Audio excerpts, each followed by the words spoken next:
O material que eu quero mostrar para vocês é uma Bíblia que foi lançada aí no ano de 2020, há 4 anos atrás. É uma Bíblia que, ao meu ver, ela é excelente. Infelizmente, vemos muitas críticas de religiosos e de pessoas que não entendem nada sobre Bíblia, nunca estudaram crítica textual, não sabem fazer uma exegese, mas se acham no direito de fazer algum tipo de crítica, porque esta Bíblia aqui vai perfurar a bolha de traduções que nós temos hoje no mercado. É esta Bíblia, a BTX, Bíblia Textual.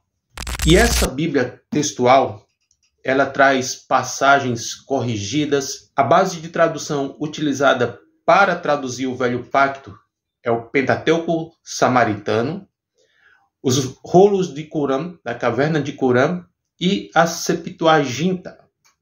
Já no Novo Pacto, são os manuscritos mais antigos, o texto crítico. E quais as críticas que esta Bíblia aqui ela tem recebido? Primeiro, de pessoas que se adaptaram a uma Bíblia repleta de erros, repleta de inserções pelos copistas, e que eles julgam que Yeshua falou tais coisas quando Yeshua não falou nada daquilo que está escrito.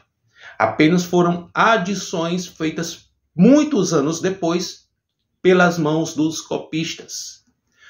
Em algumas passagens que eu vou mostrar para você aqui, não foi Yeshua quem falou, não foi os apóstolos que escreveram, mas foram os copistas que adicionaram tais passagens. Mas como esses textos já fazem parte da cultura ocidental há vários séculos, o que a cultura ocidental tem feito? Rejeitado tudo aquilo que confronta aquilo que eles conhecem. Eles não dão a oportunidade da dúvida. Será que aquilo que de fato que eu tenho em mãos pode sim ser algo espúrio? Mas a questão religiosa ela é muito forte, porque ela não te permite pensar por si mesmo. E a BTX traz uma nova proposta de tradução. Ela traz, logo no livro de Gênesis, no Sefer Bereshit, no capítulo 1, o verso 1, uma tradução que em nenhuma outra Bíblia aqui traz para você. Eu tenho aqui o Tanar completo, da editora Sefer, do manuscrito hebraico mais antigo, o Codex Alepo. E nem essa Bíblia traz algo que essa Bíblia aqui vai trazer. Veja só, livro de Gênesis, capítulo de número 1. A letra dessa Bíblia é uma letra muito confortável, é uma letra de médio para grande. Veja, aqui é o início do livro. Sefer Bereshit, livro de Gênesis. No livro de Gênesis, no capítulo de número 1, o versículo de número 1, aqui na epígrafe traz assim, primeira tábua, criação. Em princípio, Elohim Aleph Tav criou os céus e a terra. E aí os religiosos que não estudam a Bíblia, que não conhecem nada da língua hebraica, vai dizer, mas que modificação foi essa que essa Bíblia trouxe? Que texto estranho é esse que ela está tentando modificar aquilo que já existe? Queridão, o texto bíblico foi escrito em paleo-hebraico. O texto original, escrito pelas mãos de Moisés. Não foi nem escrito pelo hebraico moderno que nós conhecemos hoje, que foi quando os maçoretas inseriram ali as vogais nas letras hebraicas. A Bíblia não foi escrita pelos maçoretas em hebraico moderno, mas em paleo-hebraico. Você sabe o que está dizendo no paleo-hebraico, no Sefer Bereshit?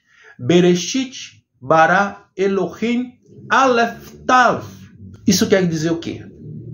Os rabinos dizem que quando o Eterno cria o mundo, antes de verbalizar e trazer à existência toda a criação, ele cria o alfabeto, Aleph, Tav, a primeira e a última letra do alfabeto hebraico. E por isso que aparece aqui nessa tradução da BTX, Bereshit bara Elohim Aleph Tav, criou em princípio.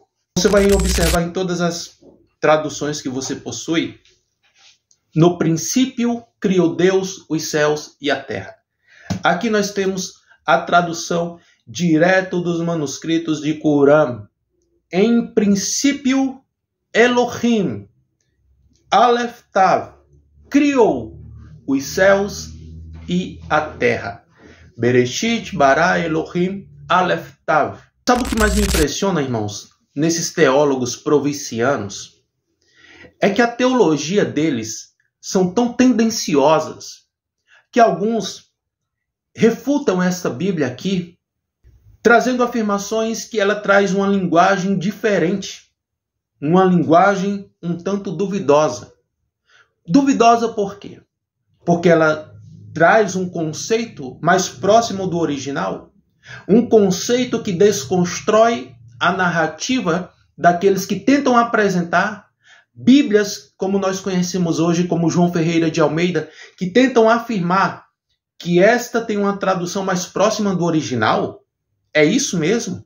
Esses teólogos, eles nunca estudaram crítica textual, nunca fizeram uma exegese sem um viés teológico? Bom, porque isso aqui está no texto hebraico. Agora, no princípio, Deus criou os céus e a terra. Isso não está no texto hebraico. Então é essa tradução que vocês conhecem hoje por séculos que se aproxima do original. Uma outra passagem aqui que eu procurei é Bereshit, ainda no Sefer Bereshit, Gênesis capítulo de número 6, o verso também de número 6, que vai dizer assim, nas traduções que você tem em mãos, diz que Deus se arrependeu de ter criado o homem. Já temos uma grande contradição aí. Se no Sefer Bamidbar, o livro de Números, capítulo 23, diz que Deus não é homem para que minta, nem filho do homem para que se arrependa. Como ele não é homem para se arrepender? E aqui na passagem de Gênesis 6 e 6, está dizendo que ele se arrepende de ter criado o homem. É essa tradução aí que você diz que se aproxima dos originais? É com base nesse conceito, nesse viés ideológico, que você critica essa Bíblia aqui porque não está alinhado com aquilo que você acredita ser o correto, que não está alinhado com a liturgia da tua congregação religiosa? Então, peraí, eu tenho aqui um problema. Se esse é o viés ideológico para criticar essa Bíblia, então você precisa voltar ao seminário teológico, você precisa ser desconstruído de toda a inverdade que foi construída na sua mente, formando uma ideologia religiosa e dogmática que te impede de ver o que o texto sagrado está querendo de fato dizer. Aqui nós lemos da seguinte forma: e viu Adonai Elohim que a maldade do homem havia sido multiplicada na terra, e seu coração maquinava continuamente somente o mal. E sopesou Elohim haver feito o homem na terra, e se ressentiu. O texto original em hebraico está dizendo exatamente como está aqui. Essa tradução foi feita diretamente dos achados da caverna de Qumran e não alterou até as palavras, a linguagem. Você vê que são palavras até descontextualizadas da nossa linguagem em português. Sopesou. O que quer dizer sopesou? Aqui, a intenção da palavra é dizer que o Eterno entristeceu-se. O seu coração se contristou de profunda tristeza por ver em que a sua criação se tornou. É isso que a palavra aqui está querendo nos mostrar. E não é só isso, irmãos. Vamos dar sequência aqui a alguns textos que, para mim, são importantes. Outra coisa, só para pontuar aqui também. A ordem cronológica desta Bíblia aqui é totalmente diferente das Bíblias cristãs. E aí vem mais uma vez aquele povo que não entende nada de Bíblia, que tem a Bíblia apenas para amontoar poeira na estante da sua casa, ou em cada domingo limpa a poeira para levar a Bíblia para a igreja. São essas pessoas que criticam uma Bíblia como esta aqui. Então dizem que essa Bíblia traz uma ordem diferente, discrepante do original. Quem disse que a ordem dos livros que está na sua Bíblia é aquilo que está no original? Isso é totalmente irracional, essa afirmativa. A ordem cronológica dessa Bíblia segue os eventos ocorridos em cada texto que foi escrito pelos seus autores. Os profetas, os salmos, a Torá. Por exemplo, quando Yeshua diz que está escrito sobre ele nos livros da Torá, no livro dos profetas e nos salmos. Veja qual a ordem. Então, o que acontece? Os livros da Torá aparecem primeiro, como em toda a Bíblia, os 5 primeiros livros escritos por Moisés. Aí temos os livros proféticos, ou os Nevim, e os Ketuvim, os livros históricos.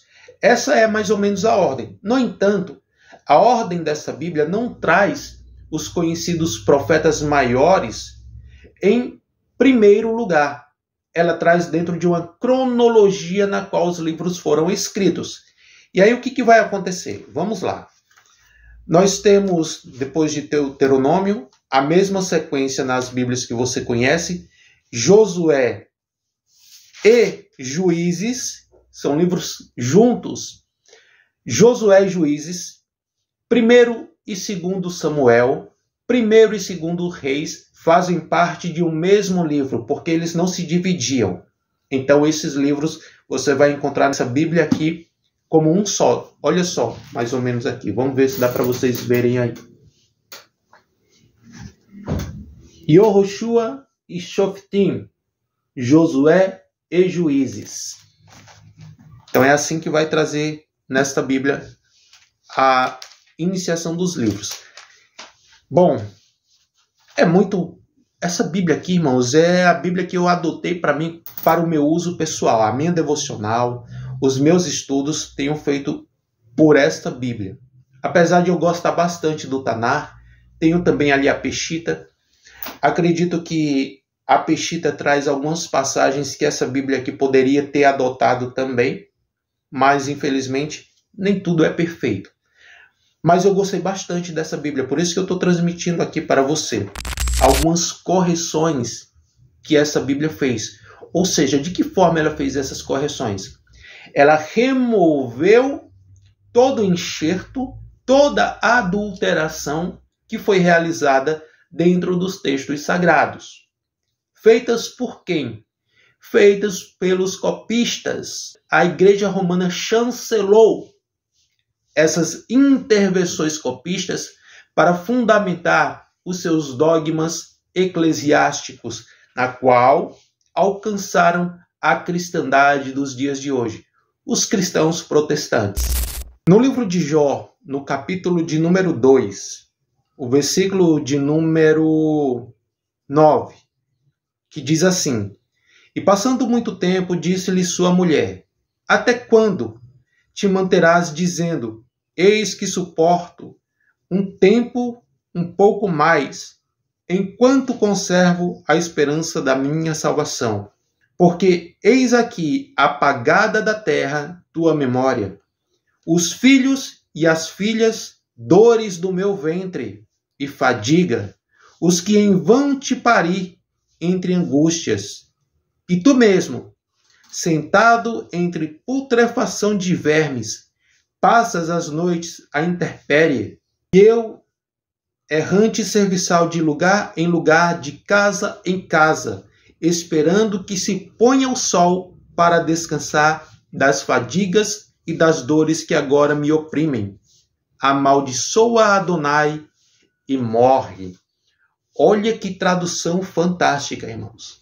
Uma tradução muito mais literal, que te faz viajar nesse diálogo e que te dá uma compreensão muito mais amplificada aquele diálogo na qual a mulher de Jó, imersa em dores por conta da perda dos seus 10 filhos, vemos nessa passagem algo surpreendente que você não encontra nas traduções que você possui. São essas traduções aqui que têm afetado a mente religiosa dos teólogos cristãos?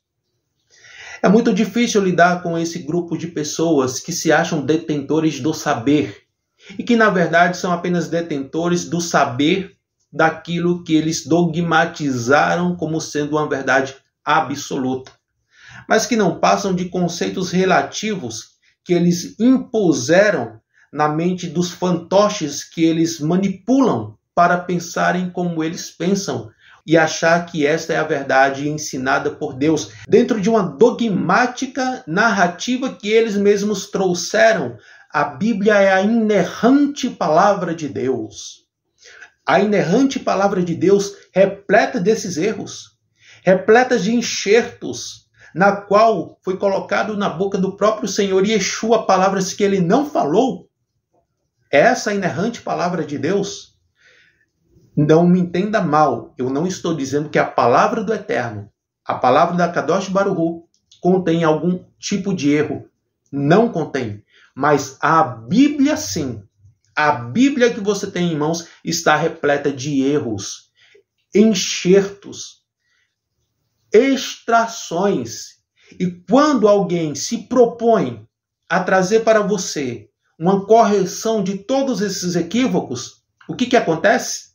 Os detentores do saber se opõem a tudo aquilo que confronta a mentira que eles acreditaram durante anos, porque o seu orgulho religioso os impedem de ter humildade suficiente para desconstruir tudo aquilo que eles acreditavam por ser verdade absoluta. Nessa Bíblia, o Novo Pacto não inicia com o Evangelho de Mateus, ou Matitiahu, mas com o Evangelho segundo João e Yohanan. Por que isso? Porque eles trazem um conceito das primeiras narrativas do apóstolo João ao escrever este evangelho, extraindo do mesmo pensamento daquilo que foi escrito lá no capítulo 1, o versículo 1, a palavra de Deus incorporada em Yeshua que se fez carne e habitou entre nós.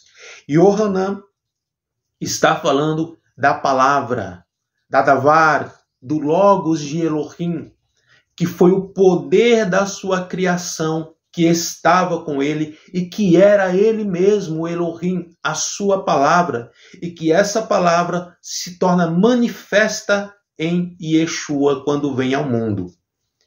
Aqui também, para mim, é uma tradução excepcional que difere de tudo que nós conhecemos. Aqui no versículo de número 14 também já traz uma tradução muito mais fidedigna daquilo que Yeshua veio fazer. Que Yeshua veio fazer? Tabernacular, utilizando uma linguagem bem conhecida por Yohanan, tabernacular. Embora essa palavra não se encontre na língua portuguesa, essa palavra está totalmente em harmonia com a linguagem do povo na qual originalmente foi escrito esse texto. Então a proposta dos tradutores dessa Bíblia eram de ser fiéis àquilo que os autores intencionavam expressar com palavras e não a forma com que você poderia ou não entender. Por exemplo, e o Logos se fez carne e tabernaculou entre nós. Por essa palavra não ser encontrada na língua portuguesa, os leitores podem pensar, o que é tabernacular? Que você conhece como habitar.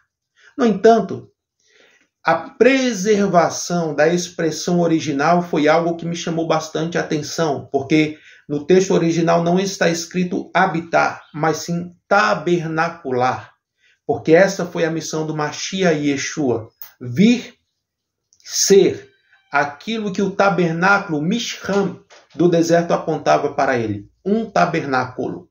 E aqui, irmãos, no capítulo 1 ainda, o versículo de número 29. Eu faço uma pergunta para você. Ainda existe pecado no mundo? Claro que a sua resposta será, é lógico que sim. Bom, mas então nós temos um problema. Se ainda existe o pecado no mundo, Jesus não cumpriu a sua missão como deveria ser cumprida. Porque o texto, na Bíblia que você possui aí, diz que João o identifica como o Cordeiro de Deus que tira o pecado do mundo. Se ele não tirou o pecado do mundo, ele falhou na sua missão. Agora, presta atenção no que diz, não essa Bíblia, mas os textos mais antigos, os manuscritos mais antigos, diz o seguinte: e no dia seguinte, vê a Jesus que vem até ele e diz: eis o Cordeiro de Deus que carrega o pecado do mundo. O sentido de carregar aqui é para se cumprir o que foi dito lá no livro de Isaías, capítulo de número 53, que ele carregou sobre si os nossos pecados, levou sobre si e não tirou do mundo, mas carregou sobre ele os pecados do mundo. Consegue captar aqui, irmãos, como uma palavra pode modificar totalmente o sentido do texto? Fora que ela é uma Bíblia muito linda, muito bonita. Aqui você tem escritos em aramaico. Olha a beleza dessa Bíblia. Eu optei pela capa marrom. Para mim é muito mais bonita. Esse dourado aqui no marrom, com essas letras em aramaico, irmãos, sinceramente, é uma Bíblia muito bem construída. Aqui embaixo você pode constatar notas de rodapé, que irá mostrar, dentro de uma crítica textual, as passagens que foram corrigidas, retiradas, da qual não existe no original, e essas notas aqui vão te remeter para um estudo lá no final que eu vou te mostrar aqui. No Evangelho de João, no capítulo de número 5, no versículo de número 4 e 5, você vai encontrar a história de um paralítico que estava no tanque de Betesda. E ele diz assim: e junto à porta das ovelhas em Jerusalém há um tanque chamado em hebraico de Betsata, que tem 5 pórticos. Nestes jazia uma multidão de enfermos, cegos e coxos e impedidos. E aí, na sua Bíblia, você vai encontrar dizer que quando o anjo descia vez em quando para movimentar as águas, não é isso que você vê aí? Mas aqui nessa Bíblia não contém essa parte de um anjo que descia para agitar as águas. E por que não contém? Porque João não escreveu sobre anjo nenhum que descia de vez em quando para movimentar as águas. Esta inserção que houve aí é um comentário feito por Tertuliano e que foi adicionado pelo copista ao texto como se o próprio João tivesse escrito. A Bíblia que tira textos do seu contexto, mudando toda a palavra de Deus, queridão. A palavra de Deus não foi mudada pelos tradutores da Bíblia textual, pelos diretores da BV Books. Não foi modificada por eles. Foi modificada há muitos anos atrás pelos próprios copistas que colocaram essas inserções que te faziam pensar que de fato era uma passagem bíblica. Mas você pode me dizer, essa Bíblia realmente é um problema por conta de tudo isso? Vamos lá. Eu tenho aqui este material que não é da BV Books, não tem nada a ver com essa Bíblia, que é Variantes Textuais do Novo Testamento. E este livro aqui, que eu depois posso estar fazendo um vídeo sobre ele, vai trazer exatamente informações que mostram a inserção de todas essas variantes, de todas essas adulterações textuais realizadas pelos copistas. Então essa Bíblia aqui segue um padrão dentro de uma teologia restaurada e que segue uma correção escritural e não aquilo que você está acostumado que os teus pastores, os teus professores de escola dominical e seminário te ensinaram. Então, aqui em João é mais um texto que não existe. Essa passagem de que um anjo movimentavam as águas não existe nos manuscritos originais. e foi retirado desta Bíblia aqui também.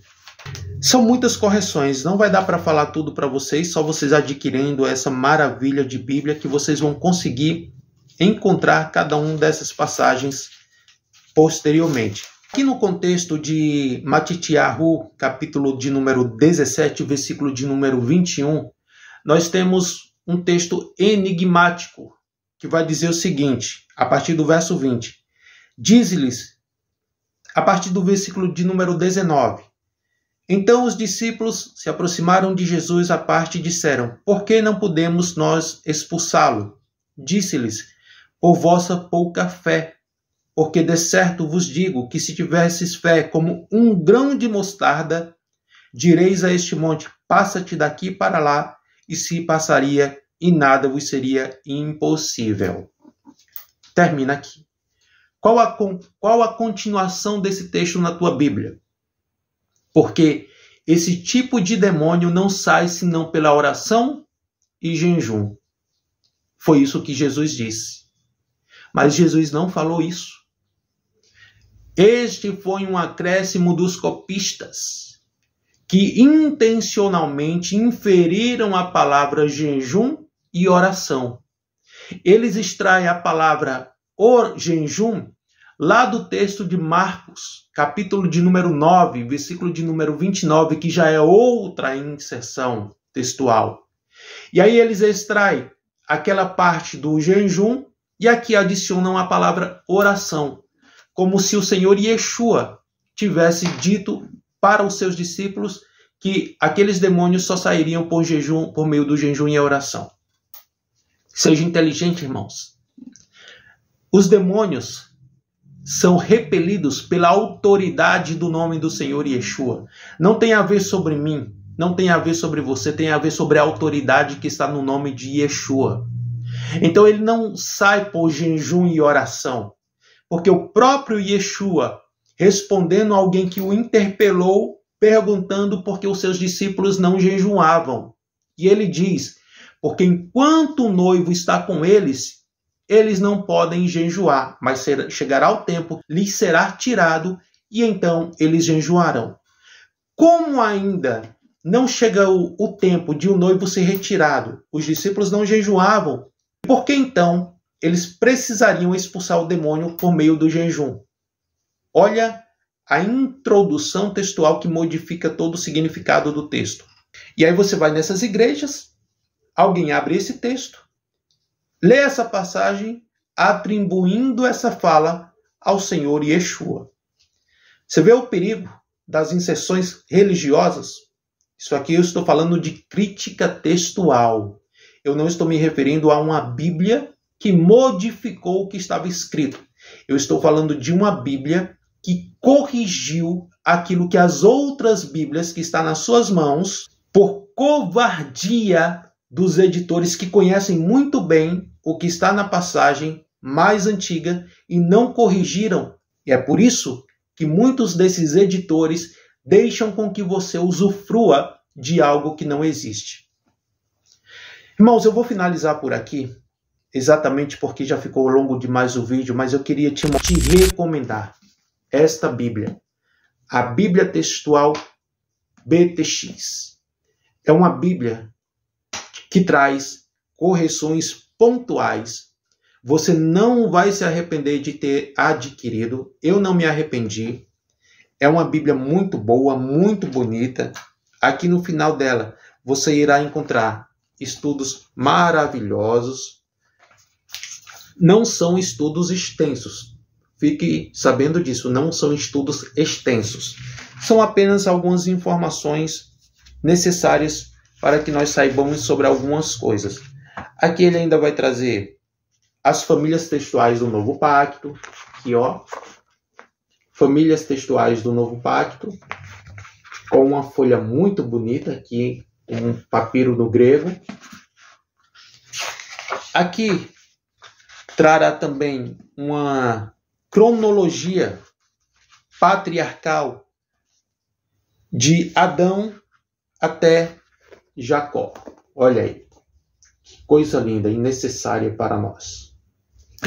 Tá bom, irmãos? Então, recomendo a Bíblia Contextual, conhecida aí pela sigla BTX, da BV Books.